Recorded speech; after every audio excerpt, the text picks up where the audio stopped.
Hi friends, ಎಲ್ಲರೂ ನಮಸ್ಕಾರ. Ambika D fashion ಚಾನಲ್ಗೆ ನಿಮಗೆಲ್ಲರಿಗೂ ಸ್ವಾಗತ.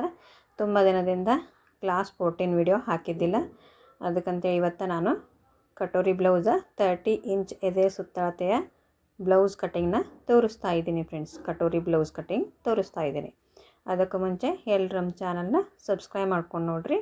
ವಿಡಿಯೋ ಇಷ್ಟ ಆದರೆ ಲೈಕ್, ಶೇರ್, ಕಮೆಂಟ್ ಮಾಡೋದನ್ನು ಮರಿಬೇಡ್ರಿ. ಅಳತಿ ಎಲ್ಲನೂ ನಾನಿಲ್ಲಿ ಇದ್ರ ಮೇಲೆ ಹಾಕೀನಿ ನೋಡಿರಿ ಫ್ರೆಂಡ್ಸ್. ಬೇಕಿದ್ರೆ ಸ್ಕ್ರೀನ್ಶಾಟ್ ಹೊಡ್ಕೊರಿ. ಇದೇ ಅಳತಿ ಬರುತ್ತೆ 30 ಇಂಚ್ ಎದೆ ಸುತ್ತಳತೆಗೆ. ಕೊರಳಾದಷ್ಟು ವೇರಿಯೇಷನ್ ಆಗ್ಬೋದು.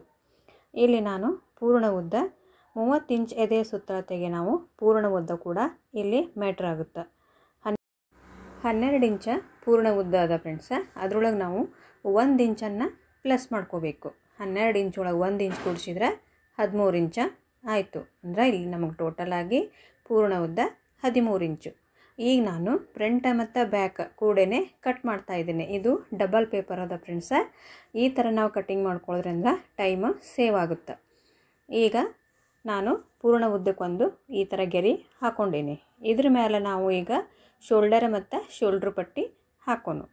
ಎಷ್ಟು ಬರುತ್ತಪ್ಪ 30 ಇಂಚ್ ಎದೆ ಸುತ್ತಳತೆಗೆ ನಮ್ಗೆ ಶೋಲ್ಡ್ರ್ ಎಷ್ಟು ಬರುತ್ತೆ ಅಂತಂದ್ರೆ 0.5 ಇಂಚ್. 0.5 ಇಂಚ್ ಅಂದ್ರೆ 4.25 ಇಂಚು. 4.25 ಇಂಚು ಶೋಲ್ಡರ್ ಆದ್ರೆ ಶೋಲ್ಡ್ರ್ ಪಟ್ಟಿ ನಾವಿಲ್ಲಿ 3.25 ಇಂಚ್ ತೊಗೊಳ್ಳೋಣ. ಅಷ್ಟಕ್ಕೆ ಮಾರ್ಕ್ ಮಾಡಿದ್ದೀವಿ ಅಂದರೆ ಇಲ್ಲಿ ನಮ್ಗೆ ನೆಕ್ ಬಿಡುತ್ತೆ 2 ಇಂಚ್ ರೆಡಿ ಸಿಗುತ್ತೆ. ಇದಕ್ಕೆ ನಾವು ಬಗಲಿನ ಉದ್ದ ಅಂದರೆ ಆರ್ಮೋಲ್ ಲೆಂತ್ ಎಷ್ಟು ಇಡೋಣಪ್ಪ ಅಂತಂದ್ರೆ ಈ ಅಳತೆಗೆ ನಾವು 5 ಇಂಚ್ ಆರ್ಮೋಲ ತೊಗೊಳ್ಳೋಣ ಫ್ರೆಂಡ್ಸ್. 5 ಇಂಚಿಗೆ ಒಂದು ಮಾರ್ಕ್ ಮಾಡಿ ಈ ರೀತಿ ನಾವೊಂದು ಗೆರೆ ಹಾಕೊಳ್ಳೋಣ. ಇದಕ್ಕೆ ಏನಂತೀವಿ ಅಂತಂದ್ರೆ ಚೆಸ್ಟ್ ಲೈನ್. ಈ ನಾವು ಆರ್ಮೋಲ್ ಲೆಂತೇನು ಮಾರ್ಕ್ ಮಾಡಿ ಗೆರೆ ಹಾಕೋತೀವಲ್ಲ, ಇದಕ್ಕೆ ನಾವು ಚೆಸ್ಟ್ ಲೈನ್ ಅಂತೀವಿ. ಈಗ ಚೆಸ್ಟ್ ಲೈನ್ ಮೇಲೆ ನಾವು ಶೋಲ್ಡರ ಮತ್ತು ನೆಕ್ ಬಿಡ್ತಿ ಇನ್ನೊಮ್ಮೆ ಹಾಕಿ ಇದ್ರ ಮೇಲೆ ಚೆಸ್ಟ್ ಎಷ್ಟು ಇಂಚ್ ಬರುತ್ತೆ ಅಂದರೆ 30 ಇಂಚ್ ಎದೆ ಸುತ್ತಳತೆಯ 4ನೇ ಭಾಗ 7.5 ಇಂಚ್ ಆಯಿತು ಫ್ರೆಂಡ್ಸ್. 7.5 ತೊಗೊಂಡು ಅದ್ರ ಮುಂದೆ ನಾವು 1.5 ಇಂಚ ಹೊಲಿಗೆ ಮಾರ್ಜಿನ ತೊಗೋಬೇಕು. ಇಲ್ಲಿ ಸೊಂಟದ ಅಳತೆ 24 ಇಂಚ್ ಅದ. ಅದರ 4ನೇ ಭಾಗ 6 ಇಂಚ. ಅದರೊಳಗೆ ನಾವು 1.5 ಇಂಚ್ ಮುಂದೆ ಹೊಲಿಗೆ ಮಾರ್ಜಿನ್ ತೊಗೊಂಡು 1 ಇಂಚ ಎಕ್ಸ್ಟ್ರಾ ತೊಗೊಂಡು. ಇದು 1 ಇಂಚ್ ಯಾಕೆ ಎಕ್ಸ್ಟ್ರಾ ಅಂದರೆ ನಾವು ಫ್ರಂಟ ಬ್ಯಾಕ್ ಕೂಡ ಕಟ್ ಮಾಡಕತ್ತೀವಿ. ಈ 1 ಇಂಚ್ ನಾವು ಎಕ್ಸ್ಟ್ರಾ ತೊಗೊಂಡಿದ್ದು ಬ್ಯಾಕ್ ಪಾರ್ಟಿಗೆ ಹೋಗುತ್ತೆ ಫ್ರೆಂಡ್ಸ. ಆಮೇಲೆ ನಾವು ಇವೆಲ್ಲನೂ ಗೆರಿನ ಮಾರ್ಕ್ ಮಾಡ್ಕೊಳ್ಳೋಣ. ಈಗ 1 ಇಂಚ್ ನಾವು ಸಪ್ರೇಟಾಗಿಯೇ ಮಾರ್ಕ್ ಮಾಡ್ಕೊಂಡಂಗೆ ಆಯಿತು. ಅದು ಬ್ಯಾಕ್ ಪಾರ್ಟಿಗೆ ಹೋಗುತ್ತೆ ಫ್ರೆಂಡ್ಸ್. ನೋಡಿ ಫ್ರಂಟ ಬ್ಯಾಕ ಕೂಡ ಅದಾವು. ಇದು ಬ್ಯಾಕ್ ಪಾರ್ಟಿಗೆ. ಫ್ರಂಟ್ ಪಾರ್ಟ್ ಅದು ಸಂಬಂಧಪಡಲ್ಲ. ಕಟ್ ಮಾಡೋ ಹೊತ್ನಾಗ ಅದನ್ನು ಕಟಿಂಗ್ ಮಾಡ್ಕೊಳ್ಳೋಣ.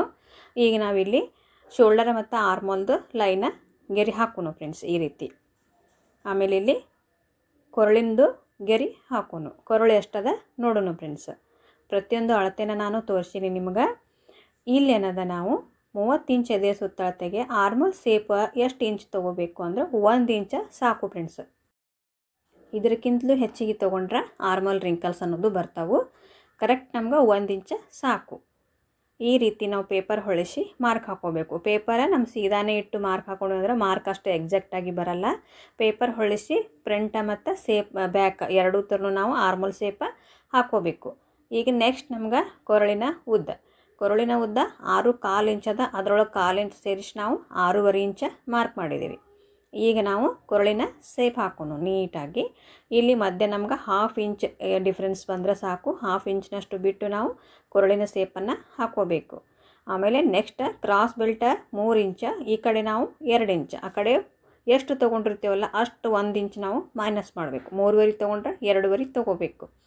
ಅರ್ಧ ಏನದ ನಾವು ಸ್ಟ್ರೈಟ್ ಗೆರೆ ಹಾಕಿ ಇನ್ನರ್ಧ ನಾವು ಈ ರೀತಿ ಕ್ರಾಸ್ ಬೆಲ್ಟಿಗೆ ಕ್ರಾಸ್ ಆಗಿಯೇ ಗೆರೆ ಹಾಕೋಬೇಕು. ನೆಕ್ಸ್ಟ್ ಕಟೋರಿ ಸೇಪ್ ಒಂದು ಉಳಿತು. ಕಟೋರಿ ಎಷ್ಟು ತೊಗೋಬೇಕಪ್ಪ 30 ಇಂಚ್ ಎದೆ ಸುತ್ತಳತೆಗೆ ಅಂದರೆ 4 ಅಥವಾ 4.5 ಇಂಚ. ಜಸ್ಟ್ ಕಡಿಮೆ ಇದ್ದು ಅಂದರೆ 4 ಇಂಚ್ ತೊಗೋರಿ. ಮೀಡಿಯಮ್ ಅಂದ್ರೆ ನೋಡಿ 4.5 ಇಂಚ ನಾವು ತೊಗೋಬೇಕು. ಈ ಅಳತೆಗೆ 4.5 ಇಂಚ ಕಟೋರಿ ತೊಗೋರಿ, ಕರೆಕ್ಟಾಗಿ ಬರ್ತದೆ. 4.5 ಇಂಚ್ ಮಾರ್ಕ್ ಮಾಡಿಂದ ಸ್ಟ್ರೈಟಾಗಿ ಒಂದು ಗೆರೆ ಹಾಕ್ಕೊಂಡು ಇಲ್ಲಿಂದ ನಾವು 2.5 ಇಂಚ ತೊಗೋಬೇಕು. ಏನು ಫ್ರಂಟ್ ನಾವು ಸೇಪ್ ಹಾಕಿರ್ತೇವಲ್ಲ, ಫ್ರಂಟ್ ಸೇಪ್ನಿಂದ 2.5 ಇಂಚಿಗೆ ಒಂದು ಮಾರ್ಕ್ ಮಾಡಿಕೊಂಡು ಆಮೇಲೆ ಈ ರೀತಿ ಕರೆಕ್ಟಾಗಿ ಒಂದು ಸೇಪ್ ಹಾಕ್ಕೊಂಬಿಡ್ರಿ. ಇಲ್ಲೇನು ಕಟೋರಿ ಸೇಪ್ ಹಾಕಿವಲ್ಲ 1/4 ಇಂಚಿನಷ್ಟು ಬಿಟ್ಟು ಸೇಪ್ ಹಾಕ್ಕೊಂಡ್ರೆ ಕರೆಕ್ಟ್ ನೀಟಾಗಿ ಬರುತ್ತೆ. ಈ ಸದ್ ನಾವು ಇದನ್ನು ಕಟಿಂಗ್ ಮಾಡ್ಕೊಳ್ಳೋಣ ಫ್ರೆಂಡ್ಸ್. ಇದು ಹೆಂಗೆ ನಾವು ಡ್ರಾ ಮಾಡಿವಲ್ಲ ಅದೇ ರೀತಿ ಕಟಿಂಗ್ ಮಾಡಿಕೊಂಡು ಈಗ ಇವು 2 ಪೇಜ್ ಅದಾವಲ್ಲ ಓಪನ್ ಮಾಡಿಕೊಂಡ್ರೆ ಇಲ್ಲಿ ನೆಕ್ ಬಿಡ್ತಿ ಒಂದು, ಆಮೇಲೆ ಚೆಸ್ಟ್ ಲೈನ್ ಇವೆಲ್ಲದಕ್ಕೂ ನಾವೊಂದು ನಾಚ್ ಹಾಕ್ಕೊಂಡು ಫ್ರಂಟ್ ಪಾರ್ಟಿಗೆ ಏನದ ಎಕ್ಸ್ಟ್ರಾ ತೊಗೊಂಡಿರ್ತೀವಲ್ಲ ಅದನ್ನು ಕಟ್ ಮಾಡ್ಕೊಂಬಿಡೋಣ. ಆಮೇಲೆ ಕ್ರಾಸ್ ಪಟ್ಟಿ, ಕೊರಳು, ಕಟೋರಿ ಎಲ್ಲನೂ ನೀಟಾಗಿ ನಾವು ಕಟ್ ಮಾಡ್ಕೋಬೇಕು. ಇದ್ರೊಳಗೆ ಫ್ರಂಟ್ ಶೇಪ್ ಒಂದು ಕಟ್ ಮಾಡಿಕೊಂಡು ನೋಡಿರಿ ಈ ಥರ ಬಂದು ಎಲ್ಲನೂ. ಈಗ ನೆಕ್ಸ್ಟ್ ನಮ್ಗೆ ಬ್ಯಾಕ್ ಪಾರ್ಟ್ ಹಿಂಭಾಗದ ಪಟ್ಟಿ 4 ಇಂಚದ, ಅರ್ಧ ಇಂಚ್ ಸೇರಿಸಿ 4.5 ತೊಗೊಂಡು ಇಲ್ಲಿ 2.5 ಇಂಚ್ ಒಂದು ಮಾರ್ಕ್ ಮಾಡಿ, ಬರೀ ನಾವು ರೌಂಡ್ ಕೊಳ ಹಾಕೋ ಬದಲಿನೇ ಒಂದು ಯಾವುದಾದ್ರೂ ಡಿಸೈನ್ ವೆರೈಟಿ ಆಗಿರುವಂಥದ್ದನ್ನು ಕೊರಳ ಮಾರ್ಕ್ ಮಾಡಿ ಕಟಿಂಗ್ ಮಾಡ್ಕೊಳ್ಳೋಣ. ಈ ರೀತಿ ವೆರೈಟಿ ಆಗಿ ನಿಮಗೆ ಬಂದಂಥದ್ದು ಕಟ್ ಮಾಡ್ಕೊರಿ ಫ್ರೆಂಡ್ಸ್, ಮಾರ್ಕ್ ಮಾಡಿ. ಇದು ಬ್ಯಾಕ್ ಪಾರ್ಟ್. ಈಗ ನಾವಿಲ್ಲಿ 1/2 ಇಂಚ್ ಮೇಲೆ ಶೋಲ್ಡ್ರ್ ಜಾಯಿಂಟಿಗೆ ಬಿಟ್ಟು ಇದು ಎಷ್ಟದ ಅಂತ ನೋಡ್ಕೋಬೇಕು. ಎಲ್ಲಿ ನಾವು ನಾಚ್ ಹಾಕಿವಲ್ಲ ಅಲ್ಲಿ ತನಕ ಎಷ್ಟದ ನೋಡ್ಕೋಬೇಕು. ಕರೆಕ್ಟಾಗಿ ಇದು 6.5 ಇಂಚ ಬಂದದ. ಇದನ್ನು ಯಾಕೆ ತೊಗೋಬೇಕಂತೇಳಿ ಮುಂದೆ ನಾನು ಹೇಳ್ತೀನಿ ಫ್ರೆಂಡ್ಸ್, ಇದೇ ವಿಡಿಯೋದಾಗ ಮುಂದೆ ಹೇಳ್ತೀನಿ.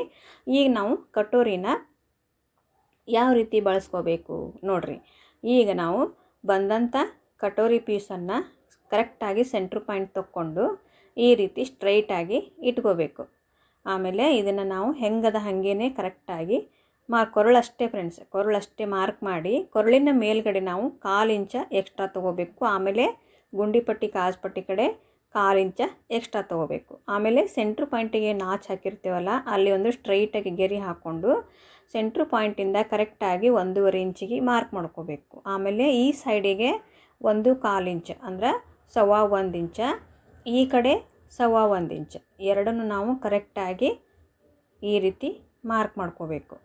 ಮಾರ್ಕ್ ಮಾಡ್ಕೊಂಡ ನಂತರ ಇವೆರಡೂ ಗೆರೆ ಅಂದ್ರೆ ಏನು ಲೈನ್ ಅದಾವಲ್ಲ ಕರೆಕ್ಟಾಗಿ ಬರಬೇಕು. ಎಷ್ಟದ ನಾವು ಅಳತೆ ಮಾಡ್ಕೋಬೇಕು ಫ್ರೆಂಡ್ಸ್. ಇಲ್ಲಿ 4.25 ಬಂದದ, ಈ ಕಡೆ 4 ಇಂಚ್ ಬಂದದ, ಹಂಗೆ ಬರಬಾರ್ದು. ಈಗ ನಾವು ಗೆರಿನ ಅಡ್ಜಸ್ಟ್ಮೆಂಟ್ ಮಾಡ್ಕೋಬೇಕು. ಎರಡೂ ಗೆರೆ ಕರೆಕ್ಟಾಗಿ ಬರಬೇಕು ಫ್ರೆಂಡ್ಸ್. ಈ ರೀತಿ ಕರೆಕ್ಟ್ ಮಾಡಿಕೊಂಡು ಈ ರೀತಿ ಗೆರೆ ಹಾಕೋರಿ. ಆಮೇಲೆ ತಿಳಿಲಿಲ್ಲ ಅಂತಂದ್ರೆ ಕಮೆಂಟ್ ಒಳಗೆ ಕಮೆಂಟ್ ಮಾಡಿರಿ ಫ್ರೆಂಡ್ಸ್. ನಾನು ಫುಲ್ ಕ್ಲಿಯರಾಗಿ ಹೇಳೋಕ್ಕೆ ನಾನು ಪ್ರಯತ್ನ ಪಡ್ತಾ ಇದ್ದೀನಿ. ಯಾವುದಾದ್ರೂ ಒಂದು ತಿಳಿಲಿಲ್ಲ ಅಂದರೆ ಕಮೆಂಟ್ ಮಾಡಿರಿ, ಖಂಡಿತ ನಾನು ರಿಪ್ಲೈ ಮಾಡ್ತೀನಿ. ಓಕೆ ಫ್ರೆಂಡ್ಸ್, ಈಗ ಈ ಸೈಡ್ ಏನದ 1/4 ಇಂಚಿನ ತೊಗೊಂಡಿವಲ್ಲ ಎಕ್ಸ್ಟ್ರಾ, ಅಲ್ಲಿಂದ ನಾವು ಕಂಟಿನ್ಯೂಸ್ ಆಗಿ ಈ ರೀತಿ ಇಲ್ಲಿ ನಾವು ಈ ರೀತಿ ಕ್ರಾಸ್ ಆಗಿ ನೀಟಾಗಿ ಒಂದೇ ಲೆವೆಲ್ ಬರುವಂಗೆ ಈ ರೀತಿ ಮಾರ್ಕ್ ಮಾಡ್ಕೋಬೇಕು. ನೋಡಿರಿ ಈ ರೀತಿ ಬರಬೇಕು, ರೌಂಡ್ ಶೇಪ್ ಬರಬೇಕಿದು. ಈಗ ನಮ್ಗೆ ಕಟೋರಿ ರೆಡಿ ಆಯಿತು. ಇದನ್ನು ನಾವು ಕಟಿಂಗ್ ಮಾಡ್ಕೊಳ್ಳೋಣ. ಈಗ ನಾನು ಕ್ಲಾಸ 14 ಆಯಿತು ಫ್ರೆಂಡ್ಸ. ನೆಕ್ಸ್ಟ್ ಏನದ 32 ಇಂಚ ಕಟೋರಿನ ಕಟಿಂಗ್ ಮಾಡಿ ತೋರಿಸ್ತೀನಿ. ಇನ್ನು ನಾನು ಬಿಟ್ಟಂಥ ಕ್ಲಾಸ್ಗಳನ್ನ ಕಂಟಿನ್ಯೂ ಮಾಡ್ತೀನಿ. ಯಾಕಂದರೆ ಇಷ್ಟು ದಿವಸ ನಾನು ಬ್ಯುಸಿ ಇದ್ದೆ, ಹೀಗಾಗಿ ರೆಗ್ಯುಲರಾಗಿ ವಿಡಿಯೋ ಹಾಕೋಕ್ಕಾಗಿಲ್ಲ. ಇನ್ನು ಮುಂದೆ ನಾನು ರೆಗ್ಯುಲರಾಗಿ ಅಂದರೆ ಒಂದು ದಿವಸ ಬಿಟ್ಟು ಒಂದು ದಿವಸ ಕಂಟಿನ್ಯೂಸ್ ಆಗಿ ವಿಡಿಯೋ ಹಾಕ್ತೀನಿ. ದಯವಿಟ್ಟು ಎಲ್ಲರೂ ನಮ್ಮ ಚಾನಲ್ನ ಸಬ್ಸ್ಕ್ರೈಬ್ ಮಾಡ್ಕೊಂಡು ನೋಡಿರಿ. ಈಗ ಕಟೋರಿ ಪೀಸ ರೆಡಿ ಆಯಿತು. ಈಗ ನಾವು ನೆಕ್ಸ್ಟ್ ಉಳಿದಂಥದ್ದು ತೋಳು. ನಾವಿಲ್ಲಿ ಪ್ಲೇನ್ ತೋಳನ್ನ ಕಟ್ ಮಾಡ್ತಾಯಿದ್ದೀವಿ. 1.5 ಇಂಚ ಹೊಲಿಗೆ ಸಂಬಂಧ ನಾವು ಮಾರ್ಜಿನ್ ತೊಗೊಂಡು ಅಂದರೆ ಕೈವಲಿಗೆ ಏನು ಮಾಡ್ತೀವಲ್ಲ ಕೈವಲಿಗೆ ಸಂಬಂಧ ನಾವು ಈ ರೀತಿ 1.5 ಇಂಚ ಬಿಟ್ಟು ಒಂದು ಗೆರೆ ಹಾಕೋಬೇಕು. ಇಲ್ಲಿ ನಮಗೆ ಇದ್ರ ಮೇಲೆ ತೋಳಿನ ಅರ್ಧ ಸುತ್ತಳತೆ ಅಂದರೆ ಸ್ಲೀವ್ಸ್ ರೌಂಡ ಮಾರ್ಕ್ ಮಾಡ್ಕೋಬೇಕು. ನಾನು ಇಲ್ಲಿ 4.5 ಇಂಚ್ ಅಥವಾ 4.5 ಇಂಚಿಗೆ ಮಾರ್ಕ್ ಮಾಡೀನಿ. ಇದಕ್ಕೆ ಇಷ್ಟೇ ಬರೋದು, 30 ಇಂಚ್ ಇದೆ ಸುತ್ತಳತೆಗೆ, ಇಷ್ಟೇ ಬರೋದು ಇದ್ರದ್ದು. ಆಮೇಲೆ 5 ಇಂಚ ತೋಳಿನ ಉದ್ದ, ಅರ್ಧ ಇಂಚ್ ಸೇರಿಸಿ 5.5. ಈಗ 5.5 ಒಂದು ಮಾರ್ಕ್ ಮಾಡಿ ಇಲ್ಲಿ ನಾವು ಡೌನಿಂಗ್ ಇದಕ್ಕೆ ಎಷ್ಟು ತೊಗೋಬೇಕಪ್ಪ ಅಂದ್ರೆ 2.5 ಇಂಚ ಡೌನಿಂಗ್ ತೊಗೋಬೇಕು. ಡೌನಿಂಗ್ ತೊಗೊಂಡು ಇವೆರಡನ್ನು ನಾವು ಈ ರೀತಿ ಗೆರೆ ಹಾಕ್ಕೋಬೇಕು. ನಾನು ಏನು ಬ್ಲೌಸ್ ಅದಲ್ಲ ಫ್ರೆಂಡ್ಸ್, ಇದು ನಾನು ಅಳತೆ ಹಾಕಾಕತ್ತಿನ. ಇದ್ರದ್ದು ಅಳತೆ ಬ್ಲೌಸ್ ನನ್ನ ಹತ್ರ ಇಲ್ಲ, 30 ಇಂಚ್ ಇದೆ ಸುತ್ತಳತೆದ್ದು. ಎಕ್ಸ್ಪೀರಿಯನ್ಸ್ ಪ್ರಕಾರ ನಿಮ್ಗೆ ಕಟ್ ಮಾಡಿ ತೋರಿಸ್ತಾ ಇದ್ದೀನಿ.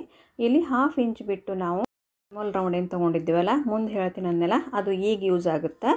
ಆರ್ಮೋಲ್ ರೌಂಡ 6.5 ಇಂಚ್ ಏನು ತೊಗೊಂಡಿವಲ್ಲ ಅದನ್ನು ನಾವು ಇಲ್ಲಿ ಹಾಕಬೇಕು. ಈ ರೀತಿ ಕ್ರಾಸ್ ಆಗಿ ಹಾಕಿ ಮುಂದೆ 1.5 ಇಂಚ್ ಮಾರ್ಜಿನ್ ತೊಗೋಬೇಕು. ಆಮೇಲೆ ಇಲ್ಲಿ ಸೈಡಿಗೆ ಮಾರ್ಜಿನ್ಗಳು ನಾವು ಕೂಡಿಸ್ಕೋಬೇಕು ಫ್ರೆಂಡ್ಸ್. ನೋಡಿರಿ ಇಷ್ಟು ನೀಟಾಗಿ ಕ್ಲಿಯರಾಗಿ ಹೇಳ್ಕೊಡ್ತಾ ಇದ್ದೀನಿ. ದಯವಿಟ್ಟು ನಮ್ಮ ಚಾನಲ್ನ ಸಬ್ಸ್ಕ್ರೈಬ್ ಮಾಡಿರಿ. ಇನ್ನೂ ನೀಟಾಗಿ ಹೇಳ್ಕೊಡೋಕೆ ಟ್ರೈ ಮಾಡ್ತೀನಿ ಫ್ರೆಂಡ್ಸ್. ಆಮೇಲೆ ಇವೆರಡು ಗೆರಿನ ನಾವು ಈ ರೀತಿ ಕೂಡಿಸ್ಕೋಬೇಕು. ಡೌನಿಂಗ್ ತೊಗೊಂಡಿವಲ್ಲ ಕೂಡಿಸ್ಕೊಂಡು ಇದು ಎಷ್ಟದ ಗೆರೆ ನಾವು ಅಳತೆ ಮಾಡಿಕೊಂಡು ಅದರ ಅರ್ಧ ತೊಗೋಬೇಕು ಫ್ರೆಂಡ್ಸ್. 6.5 ಅದ, ಅದರ ಅರ್ಧ ಮಾಡಿಕೊಂಡು ಮತ್ತು ಈ ಕಡೆ ಅರ್ಧ ಈ ಕಡೆ ಅರ್ಧ ಈ ರೀತಿ ನಾವು 3 ಪಾಯಿಂಟ್ನ ಮಾರ್ಕ್ ಮಾಡ್ಕೋಬೇಕು.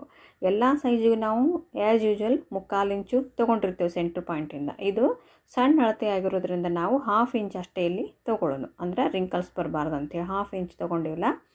ಈ ಕಡೆ ಕೆಳಗೆ 1/4 ಇಂಚ್, ಅಲ್ಲಿ 1/4 ಇಂಚ್ ಇಷ್ಟು ತೊಗೊಂಡು ನಾವು ಈ ಕರೆಕ್ಟಾಗಿ ನೋಡಿರಿ ನಾನು ಸೇಪ್ ಯಾವ ರೀತಿ ಹಾಕ್ತೀನಿ. ಇದು ಹೆಂಗೆ ಬರ್ತೈತಲ್ಲ ಲಾಸ್ಟಿಗೆ ಎಜ್ಜಿಗೆ ಹಾಗೆ ಬರಬೇಕು. ಕೆಲವೊಬ್ರು ಏನು ಮಾಡ್ತೀರಿ ಹಾಗೆ ಇಲ್ಲಿ ಲಾಸ್ಟ್ ಎಜ್ಜಿಗೆ ಉಪ್ಪರಾಗೆ ತೊಗೊಂಡ್ಬಿಡ್ತೀರಿ, ಅದು ರಿಂಕಲ್ಸ್ ಬರ್ತಾವೆ. ಈಗ ಫ್ರಂಟ್ ಸೇಪ್ ಹಾಕಾಕತ್ತೀನಿ ನೋಡಿರಿ, ಇದು ಫ್ರಂಟ್ ಸೇಪು ಈ ರೀತಿ ಬರಬೇಕು. ಈಗ ನಾವು ಇದನ್ನು ಕಟಿಂಗ್ ಮಾಡ್ಕೊಳ್ಳೋಣ ಫ್ರೆಂಡ್ಸ್. ನಾನು ಇದೇ ರೀತಿಯಾಗಿ ಸ್ಟೆಪ್ ಬೈ ಸ್ಟೆಪ್ ವಿಡಿಯೋಸ ಅಪ್ಲೋಡ್ ಮಾಡ್ತೇನೆ ಫ್ರೆಂಡ್ಸ. ಈಗ ನಂದು ಎಂಬ್ರಾಯ್ಡ್ರಿ ಆನ್ಲೈನ್ ಕ್ಲಾಸ 1ನೇ ತಾರೀಕಿನಿಂದ ಸ್ಟಾರ್ಟ್ ಆಗೋದವು. ಯಾರೆಲ್ಲ ಜಾಯ್ನ್ ಆಗೋದ್ರಿ 31ನೇ ತಾರೀಕು ತನಕ ಅಡ್ಮಿಷನ್ ಮಾಡಿರಿ ಫ್ರೆಂಡ್ಸ. ನೋಡಿರಿ ಸತ್ತ ಇಷ್ಟೆಲ್ಲ ಕ್ಲಿಯರಾಗಿ ಸ್ಲೀವ್ಸ ರೆಡಿ ಆಯಿತು. ಈಗ ನಾವು ಸೆಂಟ್ರ್ ಪಾಯಿಂಟಿಗೆ ಒಂದು, ಆಮೇಲೆ ಆರ್ಮಲ್ ರೌಂಡ್ ಏನು ತೊಗೊಂಡಿವಲ್ಲ ಅಲ್ಲಿಗೊಂದು ನಾಚ್ ಹಾಕ್ಕೊಂಡು ಈಗ ಫ್ರಂಟ್ ಸೇಪ್ನ ನಾವು ಕಟ್ ಮಾಡ್ಕೊಳ್ಳೋಣ. ಫ್ರಂಟ್ ಸೇಪ್ನು ರೆಡಿ ಆಯಿತು. ಈಗ ಫ್ರಂಟ್ ಸೇಪ್ ಅಂತ ಗುರ್ತು ಮಾಡ್ಲಿಕ್ಕೆ ನಾವು ಇಲ್ಲೊಂದು ನಾಚ್ ಹಾಕೋಣ. ಓಕೆ ಫ್ರೆಂಡ್ಸ, ನೋಡಿದ್ರಲ್ಲ ಸ್ಲೀವ್ಸ್ ಈ ರೀತಿ ಪರ್ಫೆಕ್ಟಾಗಿ ಬಂತು. ಈಗ ನಾವು ಬ್ಯಾಕ್ ಪಾರ್ಟ ಮತ್ತು ಸ್ಲೀವ್ಸ್ ಎರಡನ್ನೂ ಕೂಡ ಅಟ್ಯಾಚ್ ಮಾಡಿ ನೋಡೋಣ ಬಟ್ಟೆ ಕಮ್ಮಿ ಬೀಳ್ತದೆ ಅಂತ. ಕೆಲವೊಬ್ಬರು ಕಮೆಂಟ್ ಮಾಡ್ತಿರ್ತೀರಿ ನನಗೆ, ಸ್ಲೀವ್ಸ್ ಜಾಯಿಂಟ್ ಮಾಡೋ ಹೊತ್ನ್ಯಾಗ ನಮ್ಗೆ ಹಿಂಭಾಗಕ್ಕೆ ಅಥವಾ ಮುಂಭಾಗಕ್ಕೆ ಬಟ್ಟೆ ಕಮ್ಮಿ ಬೀಳುತ್ರಿ, ಹೆಂಗೆ ಕಟ್ಟಿಂಗ್ ಮಾಡ್ಕೊಳ್ಳೋದು ಅಂತ ಕೇಳ್ತಿರ್ತೀರಿ. ಈಗ ನೋಡಿರಿ ಈ ರೀತಿಯಾಗಿ ಕಟ್ಟಿಂಗ್ ಮಾಡ್ಕೊಂಡ್ರೆ ಎಷ್ಟು ನೀಟಾಗಿ ಕರೆಕ್ಟಾಗಿ ನಾಚ್ ಟು ನಾಚ್ ಎಲ್ಲಿನೂ ಬಟ್ಟೆ ಕಮ್ಮಿ ಬಂದಿಲ್ಲ, ಕರೆಕ್ಟಾಗಿ ಬಂತು. ನೋಡಿರಿ ಫ್ರೆಂಡ್ಸ್, ಈ ಬ್ಲೌಸ್ ಪೂರ್ತಿ ನಿಮ್ಮ ಮುಂದೆನೇ ಕಟ್ಟಿಂಗ್ ಮಾಡೀನಿ, ಮತ್ತು ಅಳತೆ ಬ್ಲೌಸ್ ಇಲ್ಲ, ಅಂದಾಜು ಮೇಲೇ ನಿಮ್ಗೆ ಕಟ್ಟಿಂಗ್ ಮಾಡೀನಿ, ಪರ್ಫೆಕ್ಟಾಗಿ ಬಂತು. ನಾನು ಈ ಮೆಥಡ್ ಒಳಗೆ ನಿಮ್ಗೆ ನೀಟಾಗಿ ಹೊಲಿಗೆನ ಕಲಿಸ್ಕೊತ ಹೋಗ್ತೀನಿ. ವಿಡಿಯೋ ತಪ್ಪಲಾರ್ದೆ ನಾನು ಹಾಕಿರುವಂಥ ವೀಡಿಯೋಗಳನ್ನ ತಪ್ಪಲಾರ್ದೆ ನೋಡಿರಿ ಫ್ರೆಂಡ್ಸ, ಖಂಡಿತ ನೀವು ಹೊಲಿಗೆ ನೀಟಾಗಿ ಕಲಿತೀರಿ. ಎಲ್ಲನೂ ನಾವು ಇದ್ರೊಳಗೆ ಕಂಪ್ಲೀಟಾಗಿ ತೋರಿಸ್ಕೊಡ್ತೀನಿ. ಮುಂದೆ ಬರುವಂಥ ಇನ್ನಷ್ಟು ಇಂಟ್ರೆಸ್ಟಿಂಗ್ ವೀಡಿಯೋಗಳನ್ನ ನೋಡಿರಿ ಫ್ರೆಂಡ್ಸ, ನನಗೆ ಸಪೋರ್ಟ್ ಮಾಡಿರಿ. Okay friends, bye, thank you, take care. ಸಿಗೋಣ ನೆಕ್ಸ್ಟ್ ವಿಡಿಯೋದಾಗ.